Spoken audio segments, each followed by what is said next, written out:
రేవంత్ రెడ్డి గారు కాంగ్రెస్ పార్టీ తరఫున వీక్ క్యాండిడేట్లను మొన్న ఎంపీ ఎన్నికల్లో నిలబెట్టి మా బీజేపీ ఎంపీలు గెలవడానికి హెల్ప్ చేసినారు అని చెప్పి బీజేపీ ఎంపీ విశ్వేశ్వరరెడ్డి గారు స్వయంగా చెప్పినారు మీడియాలో. ఆయన చెప్పిన దాంట్లో వాస్తవం ఉంది నిజంగా.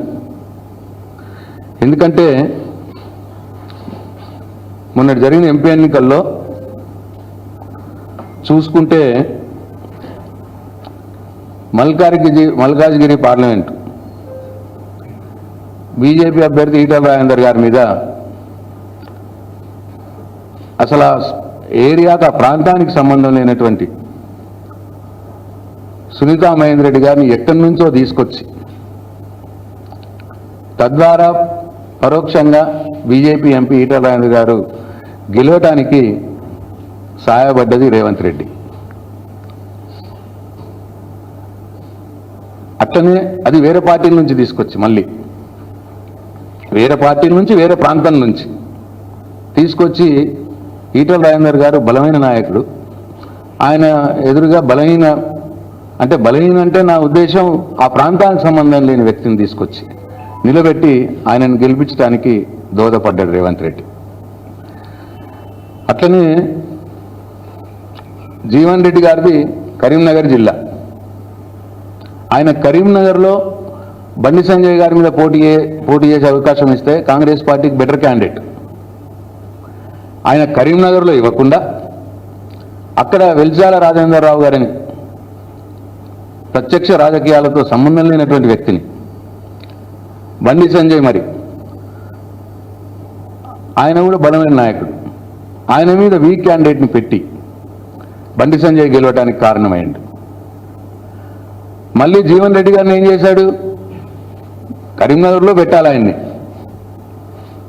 పెడితే అక్కడ బెటర్ క్యాండిడేట్ కరీంనగర్లో కాంగ్రెస్ పార్టీకి తీసుకొచ్చి నిజామాబాద్లో పెట్టినాడు.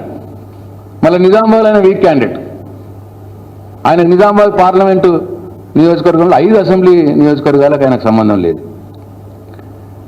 ఆయన్ని పెట్టి అరవింద్ని గెలిపేయడానికి కారణమైంది రేవంత్ రెడ్డి. అక్కడనేమో బండి సంజయ్ని గెలిపేయడానికి కారణమైంది కరీంనగర్లో. అట్లనే సికింద్రాబాద్ కిషన్ రెడ్డి గారి మీద, ఆయన కూడా బలమైన క్యాండిడేట్ బీజేపీకి.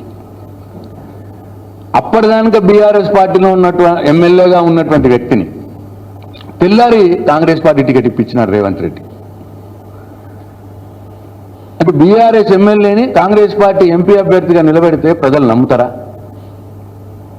కావాలనే అటు కిషన్ రెడ్డి గారిని గెలిపించాలి, బీజేపీ ఎంపీని గెలిపించాలని రేవంత్ రెడ్డి గారి ప్రయత్నం చేసిండు. కిషన్ రెడ్డి గారు గెలిచిపోయినాడు.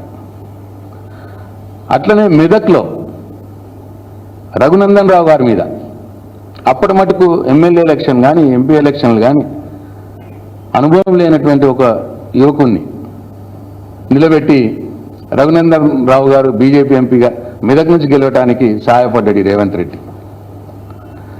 అట్లనే ఆదిలాబాద్లో నరేష్, ఆయన మాజీ మంత్రి మాజీ ఎంపీ నగేష్, ఆయన మీద అప్పటిమట్టుకు అసలు ఏ ఎలక్షన్లో పార్టిసిపేట్ చేయని, అంటే ఎమ్మెల్యే ఎంపీ ఎలక్షన్లో నిలబడినటువంటి ఒక వ్యక్తిని తీసుకొచ్చి నిలబెట్టి నగేష్ గెలుపుకు బీజేపీ ఎంపీ గెలుపుకు కారణమైంది. ఇట్లా డైరెక్ట్గా 8 మంది బీజేపీ ఎంపీల్లో దాదాపు 6-7 మందిని రేవంత్ రెడ్డి గెలిపించినాడు బీజేపీ. ఇది వాస్తవం కాదా? ఈ రోజు కూడా బీజేపీ పార్టీకి సహాయపడటానికి, బీజేపీ పార్టీని లేపటానికి, కాంగ్రెస్ పార్టీని బొందబెట్టడానికి ఈయన రేవంత్ రెడ్డి ఏం చేస్తున్నాడు? ఎక్కడైతే బీజేపీ ఎంపీలు గెలిచినారో అక్కడ మంత్రి పదవులు ఇవ్వట్లేదు. ఉదాహరణకు నిజామాబాద్ జిల్లా, అక్కడ బీజేపీ ఎంపీ అరవింద్, ఆ జిల్లాకి ఇప్పుడు మంత్రి పదవి లేదు. అట్లనే హైదరాబాద్ రంగారెడ్డిలో Kishan Reddy BJP MP, Etela Rajender BJP MP, Konda Vishweshwar Reddy BJP MP. Hyderabad Rangareddy జిల్లాలకు ప్రాతినిధ్యం లేదు, మంత్రి పదవులు లేవు. అట్లనే ఆదిలాబాద్లో నగేష్ ఎంపీ, ఆ ఎంపీ 9 నియోజకవర్గాల 7 అసెంబ్లీ నియోజకవర్గాలకు సంబంధించిన ఒక్క మంత్రి కూడా లేడు. ఇట్లా ప్రత్యక్షంగా డైరెక్ట్గా ఇవాళ రేవంత్ రెడ్డి గారు బీజేపీ పార్టీకి సహాయపడుతున్నాడు. అట్లనే బీజేపీ కూడా రేవంత్ రెడ్డి గారికి సహాయపడతా ఉన్నది. అసలు రేవంత్ రెడ్డిని ఈగ వాళ్ళని ఇస్తలేరు బీజేపీ వాళ్ళు. దానికి ఉదాహరణలు ఉన్నాయి. డైరెక్ట్గా ప్రధానమంత్రి మోడీ గారే ఎలక్షన్లప్పుడు ఇక్కడికి వచ్చినప్పుడు తెలంగాణలో ఆర్ఆర్ ట్యాక్స్ నడుస్తున్నది, రేవంత్ రెడ్డి రాహుల్ గాంధీ ట్యాక్స్ నడుస్తున్నది అని ఆరోపణ చేసినారు ప్రధానమంత్రి బహిరంగంగా. ఇప్పటి మట్టుకు ఆ ఆరోపణకు సంబంధించి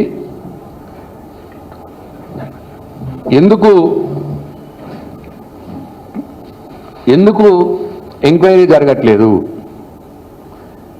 ఎందుకు మరి ప్రధానమంత్రి ఆర్ఆర్ ట్యాక్స్ నడుస్తున్నది అని చెప్పినప్పుడు ఎందుకు ఈడీలు రావట్లేదు రేవంత్ రెడ్డి మీదకి, ఎందుకు సిబిఐ ఎంక్వైరీలు జరగట్లేదు రేవంత్ రెడ్డి మీద? మరి బీజేపీ రేవంత్ రెడ్డిని కాపాడుతున్నది అనటానికి నిదర్శనం ఇది కాదా? అట్లనే రేవంత్ రెడ్డి గారి మీద నోటుకు బయట కేసు ఉన్నది, ఇటుపోయింది అది కేసు, ఎందుకు జాప్యం జరుగుతున్నది? బీజేపీ రేవంత్ రెడ్డిని కాపాడుతున్నది కాదా?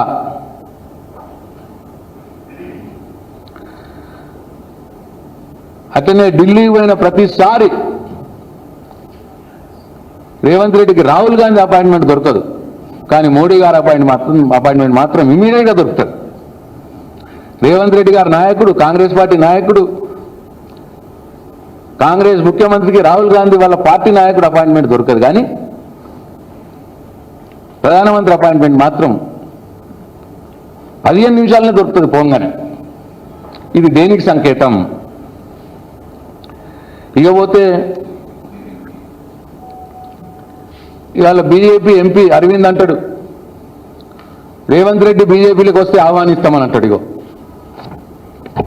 ఇది అరవింద్ గారి స్టేట్మెంట్.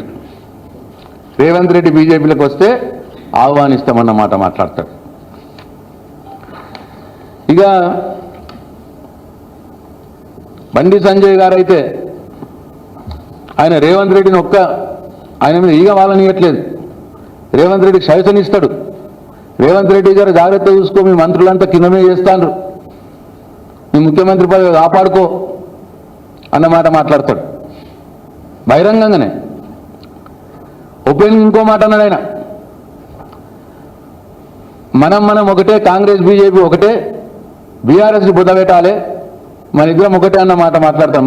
మనం తిట్టుకోవద్దు, మన ఇద్దరం రెండు పార్టీలను తిట్టుకోవద్దు అన్న మాట మాట్లాడతాడు.